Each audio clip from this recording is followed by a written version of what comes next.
পঞ্চম দোলযাত্রা কি জানেন? পঞ্চম দোলযাত্রা মূলত দোলযাত্রা বা হোলি উৎসবের সঙ্গে সম্পর্কিত একটি বিশেষ বৈষ্ণব উৎসব। বাংলার অনেক বৈষ্ণব মন্দিরে ও গৌড়ীয় বৈষ্ণব সম্প্রদায়ের মধ্যে এটি ভক্তিভরে পালন করা হয়। পঞ্চম দোলযাত্রা কি? দোলযাত্রার মূল দিন ফাল্গুন পূর্ণিমা থেকে 5 দিন পরে যে দোল উৎসব পালন করা হয় তাকে পঞ্চম দোলযাত্রা বলা হয়। কেন পালন করা হয়? পঞ্চম দোলযাত্রা পালনের পেছনে কয়েকটি ধর্মীয় বিশ্বাস আছে।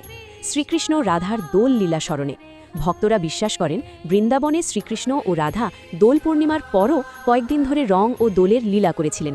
সেই স্মৃতিতেই পঞ্চম দিনে আবার দোল উৎসব করা হয়। বৈষ্ণব পরম্পরা শ্রীচৈতন্য মহাপ্রভুর ভক্তরা দোল পূর্ণিমাকে তার আবির্ভাব তিথি হিসেবেও মানেন। তাই অনেক মঠ মন্দিরে কয়েকদিন ধরে দোল উৎসব চলে এবং পঞ্চম দিনে বিশেষ কীর্তন ও পূজা হয়। ভক্তদের মধ্যে পুনরায় উৎসবের সুযোগ। অনেক তীর্থ ও মন্দিরে মূল দোলের দিনে ভিড় বেশি হয়, তাই 5 দিন পরে আবার দোল উৎসব করে সবাইকে অংশ নেওয়ার সুযোগ দেওয়া হয়। কিভাবে পালন করা হয়?